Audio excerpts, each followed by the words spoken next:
Selamat pagi kepada Bapak, Ibu, dan rekan-rekan sekalian, serta para nasabah Philip Securities Indonesia. Selamat pagi dan selamat datang kembali di edisi Philip Morning Market Call pada hari ini, hari Kamis, tanggal 18 Februari 2016. Di mana seperti biasa agenda hari ini adalah pembahasan mengenai indikasi IHSG dan juga Stock to Watch bersama kami tim riset. Kita akan langsung mulai dengan indikasi IHSG, di mana kami memprediksi IHSG hari ini akan bergerak bullish atau menguat dengan support resisten di level 4.722 dan 4.796. Adapun market driver untuk hari ini adalah adanya sentimen positif dari pasar global, di mana penguatan dari harga minyak sendiri yang naik sebesar hampir 5,6% ke level 30,66 dolar per barrel. Ini menjadi sentimen positif. Selain itu juga di pasar US sendiri, ini indeks Dow Jones, S&P 500, dan juga Nasdaq ini sudah mengalami penguatan lebih dari 5% dalam 3 hari terakhir. Dan ini juga didukung oleh membaiknya beberapa rilis data ekonomi di US sendiri.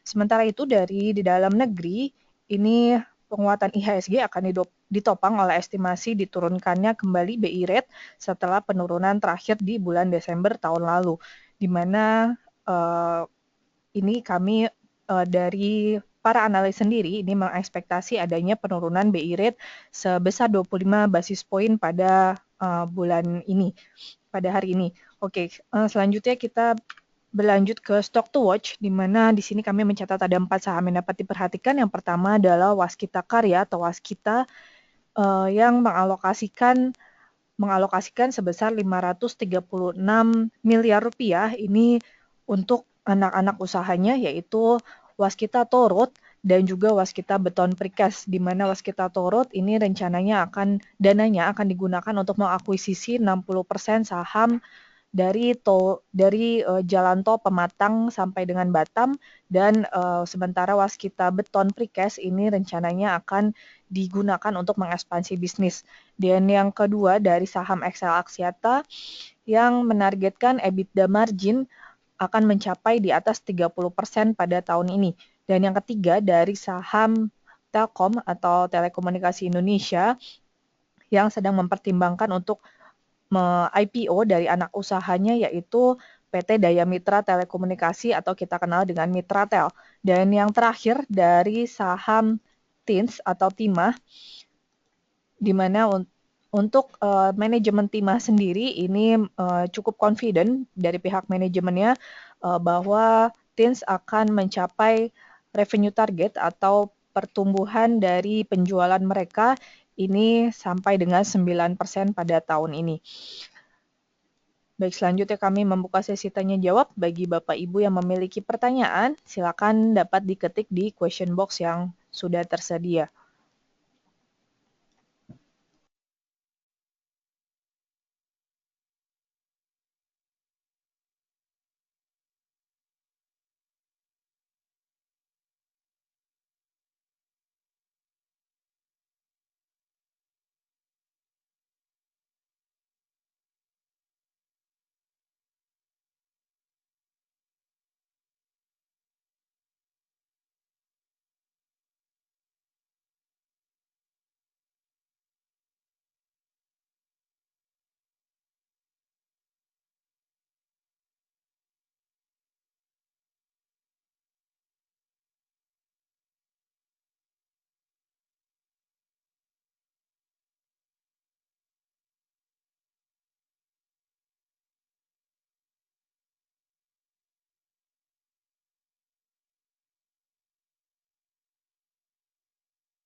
Baik, untuk pertanyaan pertama, ini pertanyaan dari Bapak Ahmad Riyandi yang menanyakan, "Selamat pagi, kira-kira apa efek dari diturunkannya BI rate hari ini terhadap nilai rupiah? Apakah akan ada pelemahan rupiah sementara atau bagaimana dan sektor apa yang berdampak positif terhadap penurunan dari BI rate ini?" Terima kasih.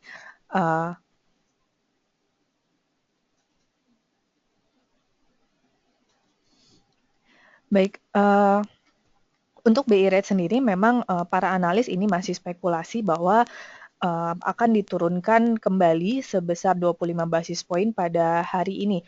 Namun kembali lagi ini belum keputusan final dari Gubernur BI sendiri karena baru akan diumumkan nanti siang atau nanti sore. Jadi kita sebaiknya menunggu dulu, Pak. Namun kalau jika BI rate betul-betul diturunkan pada hari ini, kami rasa tidak akan ada efek yang signifikan terhadap pelemahan kembali nilai tukar rupiah, karena kalau kita melihat beberapa hari ini nilai tukar rupiah sendiri cukup stabil di sekitar level 13.400, sekitar level 13.400-an.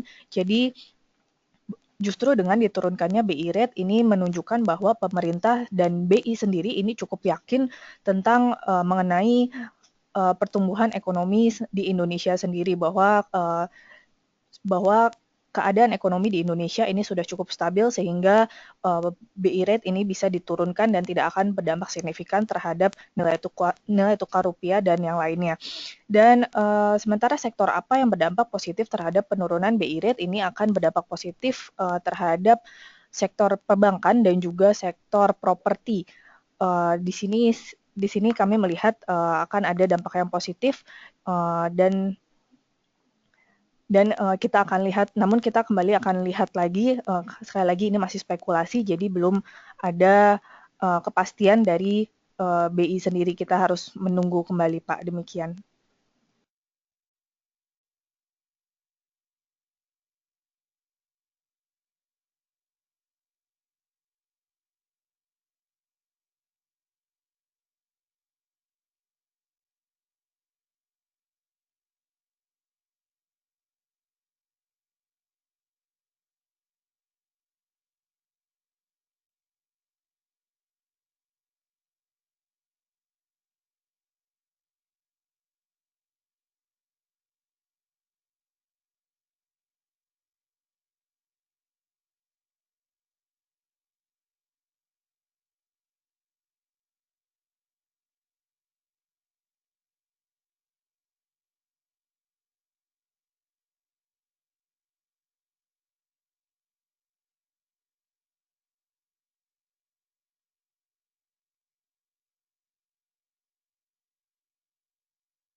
Baik, selanjutnya pertanyaan dari Bapak Boy Senawato yang menanyakan untuk Bank Mandiri atau BMRI, apakah sudah boleh masuk sekarang dan bagaimana analisanya? Untuk Bank Mandiri, di sini kita lihat ada support yang cukup kuat, ini di level 9.650, dan untuk level resistance saat ini berada di level 10.350. Jadi jika Bapak tertarik untuk membeli saham Bank Mandiri, ini bisa buy on weakness, mengantri di sekitar level 9.650 dan kemudian nanti dijual, ini bisa sell on strength di sekitar level 10.350. Demikian rekomendasi untuk Bank Mandiri jangka pendek.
Oke, pertanyaan selanjutnya. Ini dari Bapak Bambang Heru Purwanto ya, untuk saham AALI, apakah masih akan melanjutkan kenaikan atau sudah akan berbalik turun? Mohon penjelasannya. Untuk AALI,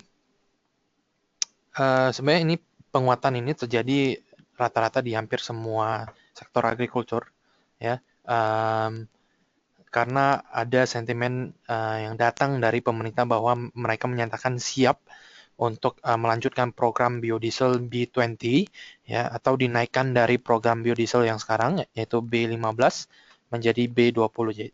Jadi dengan dinaikannya B20 tersebut, maka penggunaan CPO untuk biodiesel akan semakin tinggi dan nantinya akan mengurangi stok dan juga memperbanyak konsumsi CPO yang diproduksi di domestik sendiri, sehingga itu akan menaikkan harga jual CPO dalam jangka menengah. Inilah yang dilihat oleh pasar. Namun sampai sekarang dari pihak pemerintah sendiri masih belum memberikan kepastian. Jadi istilahnya deal tersebut program B20 tersebut sampai sekarang masih bisa dibilang masih sebatas wacana. Jadi belum ada kepastian yang deal. Jadi sebagai investor yang lebih konservatif, kita harusnya menunggu dulu atau melihat dulu bagaimana perkembangannya, karena setahu saya B20 kemarin dari pihak Dirjen Energi Terbarukan ini telah selesai untuk menguji penggunaan B20 tersebut, namun terjadi beberapa kendala seperti penggunaan B20 ini dinilai tidak efisien atau penggunaannya akan memerlukan lebih banyak bahan bakar atau lebih banyak BBM untuk kendaraan. Itu kenaikannya kurang lebih 3-4% lebih banyak. Dan selain itu, ya, B20 atau biodiesel B20 ini juga dinilai merusak engine ya.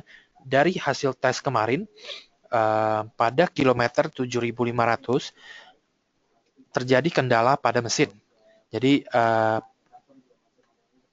mobil tersebut harus diganti spare part-nya, ya. Jadi intinya bisa dibilang bahwa B20 ini kalau memang harus dipaksakan oleh pemerintah untuk mendorong atau meningkatkan konsumsi CPO, ini bisa terjadi, namun banyak kendala-kendala teknis yang harus dihadapi, terutama dari engine atau dari mesin-mesin kendaraan tersebut yang akan banyak diganti spare part-nya. Jadi pemerintah masih akan terus mengkaji bagaimana tentunya bagaimana cara untuk menggunakan CPO domestik lebih banyak dan tidak merusak mesin-mesin. Jadi itu masih harus dikaji oleh pemerintah. Jadi untuk itu, kalau kita lihat dari sisi saham, ya, sentimen masih ada. Sentimen untuk penggunaan untuk penggunaan CPO lebih banyak untuk B20 itu masih ada. Jadi kalau kita lihat dalam jangka pendek ini, sektor agrikultur ya kemungkinan besar masih akan terus naik. Namun kami lebih menyarankan untuk lebih berhati-hati karena ini keputusan belum deal ya kan, dan kita juga belum tahu seberapa besar penggunaan CPO karena sampai sekarang harga crude oil ini masih cukup rendah. Jadi otomatis dengan harga crude oil yang lebih rendah, pemerintah harus menyiapkan subsidi yang lebih tinggi lagi untuk program B20 ini. Dengan subsidi yang lebih tinggi, kalau nantinya uang tidak cukup dari pemerintah atau dari CPO fund tersebut, uangnya tidak cukup, kembali lagi penggunaan CPO ini tidak akan optimal gitu. Jadi kita harus mencermati hal itu. Dan untuk ahli sendiri ya, untuk spesifik untuk ahli, di sini kalau kita lihat MACD ya, ini masih memperlihatkan tren yang cukup bullish dalam jangka pendek. Ya, di sini harga telah menembus MA20, 50 dan MA100 ya.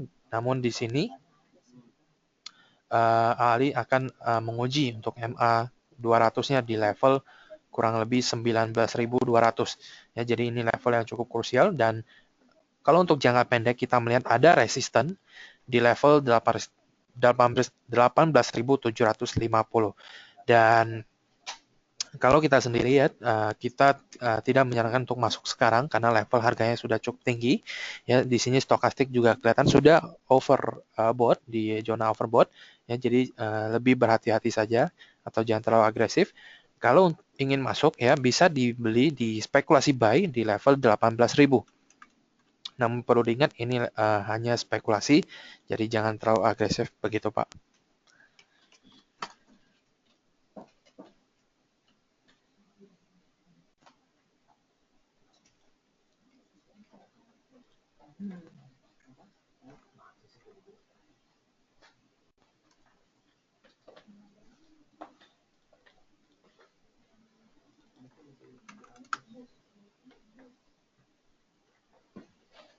Oke, selanjutnya dari pertanyaan dari Ibu Lili Nurhayati dan juga Pak Markus Putirai ya, ini untuk KALBE.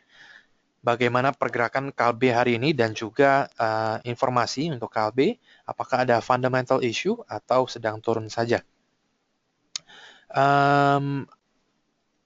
Apakah ada fundamental issue dalam hal penurunan ini? Kalau kita bilang isu, tidak ada ya. Namun ada hal yang perlu dilihat oleh investor atau untuk pasar sendiri, bahwa pada tahun lalu, pada rilis kuartal ketiga tahun lalu, ya, dari pihak KALBE sendiri, dari pihak perseroan, mereka menyatakan bahwa laporan keuangan pada tahun 2015, ya, net profit kemungkinan akan turun sekitar 3-4%.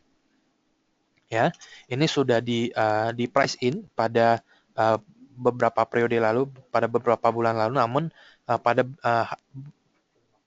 kemudian ya pasar ini kembali lagi melihat efek positif dari penurunan harga ini. Jadi kembali rebound ke atas. Kami rasa cukup tinggi reboundnya, dan kemungkinan ada konsolidasi sedikit, dan kami melihat konsolidasi ini cukup sehat ya.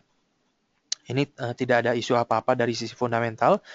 Namun mungkin pasar hanya wait and see saja ya, wait and see, menunggu laporan keuangan pada tahun 2015 ini apakah benar nantinya akan mengalami penurunan dari sisi net profitnya. Dan kalau untuk Kalbe ya, sebaiknya kita kalau dari sisi teknikal ini trennya sedang bearish ya. Jadi sebenarnya tidak layak kalau kita masuk di level harga sekarang. Namun bagi Bapak atau Ibu yang mau spekulasi mungkin di level 1275 sampai dengan 1270 ini ada level support yang cukup bagus juga, namun jangan terlalu agresif karena ini spekulasi. Dan kalau ingin akumulasi lebih banyak lagi mungkin bisa dicoba di level 1200 sampai dengan 1240. Ini merupakan level yang cukup bagus ya. Ini merupakan juga level swing low yang terakhir. Swing low terakhir kemarin ya.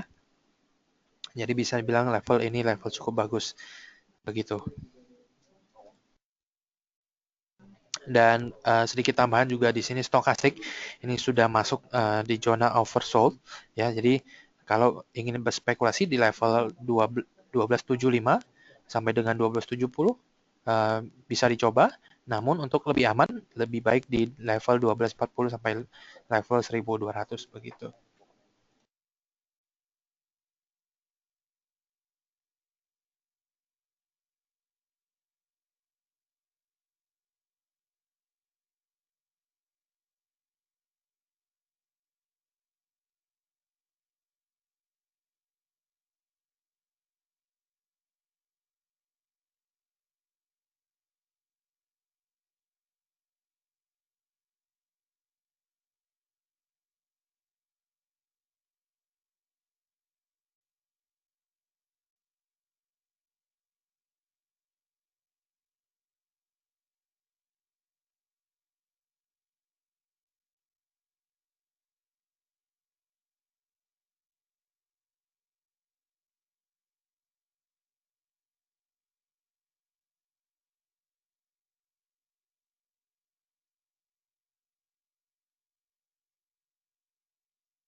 Untuk pertanyaan selanjutnya ini dari Bapak Henry Purnawan mengenai saham LPPF. Untuk saat ini saham LPPF masih terlihat sideways untuk saat ini dengan support berada di level 16.200 dan resisten di 17.500. Saran kami untuk saham LPPF ada bisa mencoba untuk membeli di level harga 16.200 dengan take profit di kisaran harga 17.000 sampai 17.500. Terima kasih.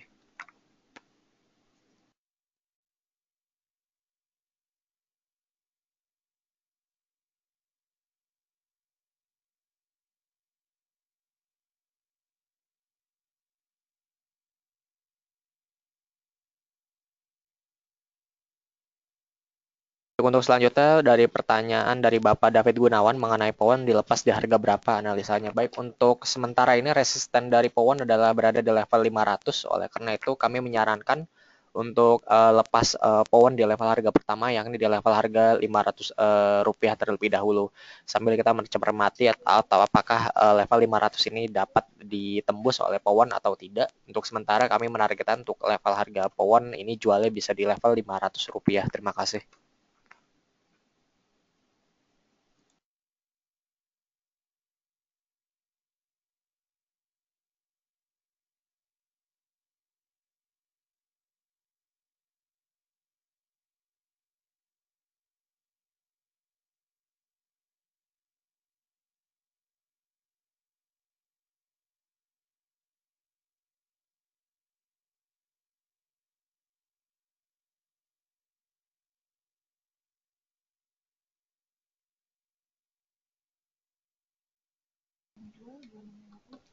Baik, untuk pertanyaan dari Bapak Roberto Simanuel mengenai pergerakan saham Pegas.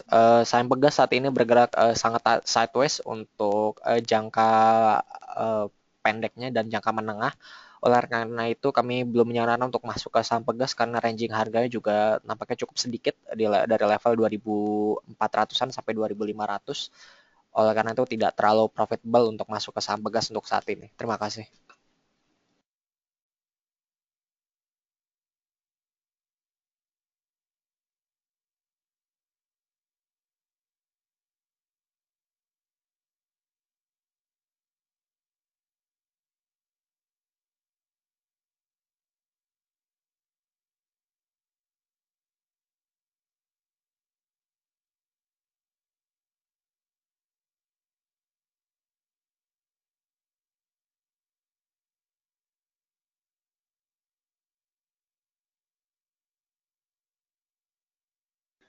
Baik, selamat pagi Bapak Ibu. Pertanyaan selanjutnya ini pertanyaan untuk saham Meta dari Bapak Boy Senawato.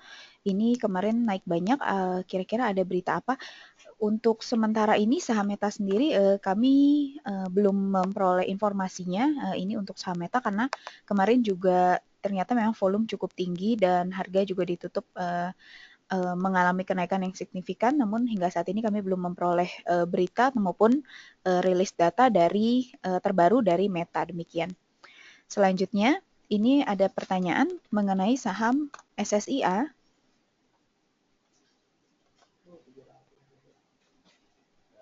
Untuk saham SSIA dari Bapak Bastian Senawato, pergerakan SSIA untuk hari ini.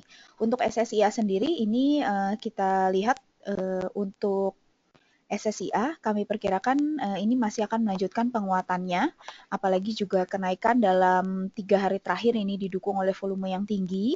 Maka untuk SSIA sendiri, jika Bapak sudah punya SSIA, saran kami tetap hold untuk SSIA. Sementara itu, jika untuk resisten sendiri, ini SSIA kami lihat di level sekitar 750 untuk SSIA. Jadi kalau mau pasang untuk exit atau keluar, ini bisa dilakukan di level resisten yaitu 750. Untuk SSIA sendiri, mungkin bagi Bapak Ibu yang belum masuk, ini untuk masuk di harga saat ini memang sifatnya lebih spekulatif. Mungkin kami tidak menyarankan banyak, tapi lebih sedikit-sedikit mungkin di sekitar level ini bisa entry mulai level 680 hingga harga closing kemarin, demikian.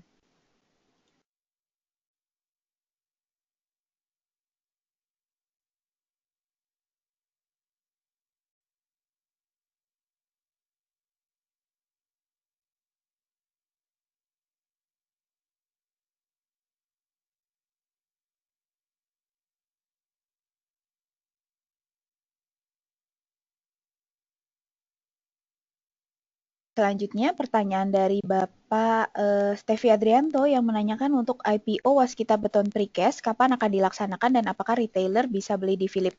Untuk IPO dari Waskita Beton Precast rencananya sendiri Perseroan akan melepas sahamnya ini di bulan September. Jadi di kuartal 2 atau di kuartal 3, jadi masih agak lama untuk IPO dari Waskita Beton ini. Namun apakah retail bisa beli? Jadi jika Philip ini ikut dalam sindikasi, maka Bapak Ibu sebagai nasabah Philip tentu bisa melakukan pemesanan IPO untuk Waskita Beton di Philip nanti. Mungkin setelah atau jika sudah ada pengumuman resmi dari Waskita ini Waskita Beton kapan akan IPO, nanti tentu kami akan menginformasikan kepada Bapak Ibu mengenai penawaran dari IPO Waskita Beton, demikian.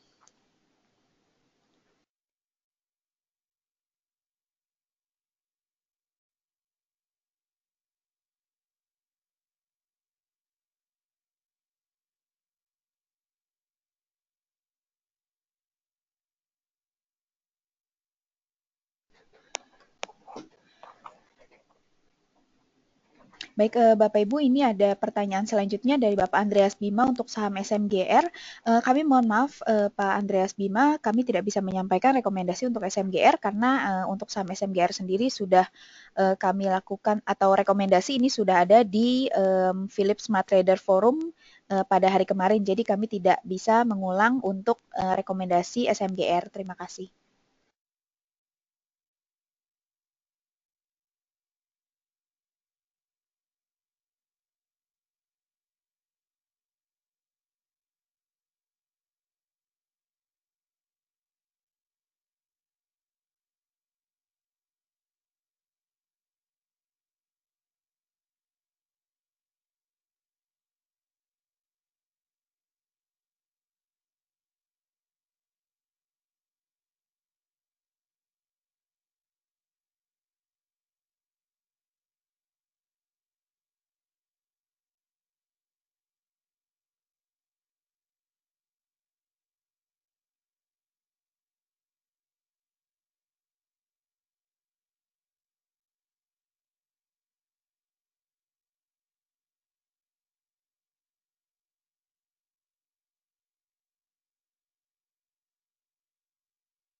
Oke, pertanyaan selanjutnya dari Ibu Leomoy, ya, bagaimana prospek Aisyah?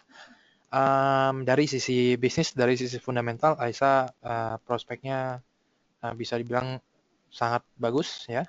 Pertumbuhannya masih akan double digit sampai dengan 2 sampai 3 tahun ke depan. Jadi dari sisi bisnis tidak ada pengaruh yang jelek, ya.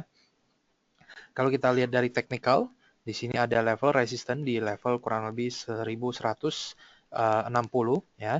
Dan untuk supportnya sendiri di jangka pendek ada di level 1050. Kalau mau trading jangka pendek, bisa dicoba buy on weakness di level 1050 atau mungkin mau lebih spekulasi bisa dicoba di level MA50-nya, yaitu di level kurang lebih di level 1100 rupiah. Ya, ini level yang cukup bagus untuk jangka pendek dan untuk spekulasi. Dan untuk take profitnya bisa dicoba untuk di level 1185 atau 1200 ya, karena ini level MA untuk MA50-nya, tadi buy di level MA20 ya, di level 1100, dan untuk take profitnya bisa dicoba di level 1200 atau sedikit di atas MA50-nya, karena kemungkinan dalam jangka pendek harga masih akan menguji untuk menembus level MA50-nya tersebut.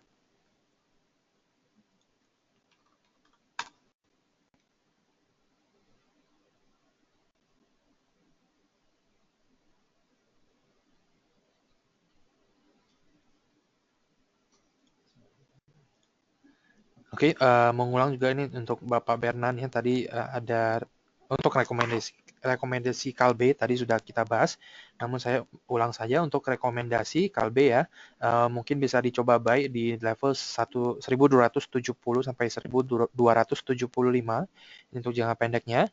Namun kalau ingin lebih konservatif atau ingin lebih berhati-hati, bisa dicoba di level 1240 sampai dengan 1200 ke bawah ya.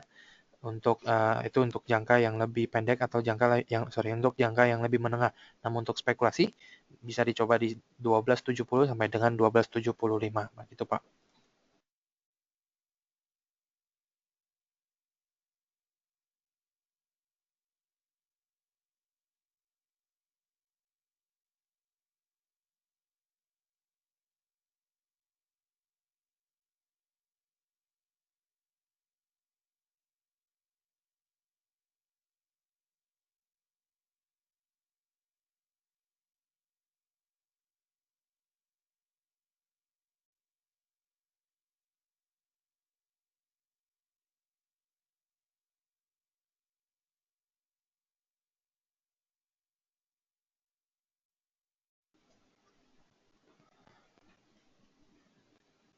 Oke Bapak Ibu, mohon maaf untuk pertanyaan yang belum dijawab ya.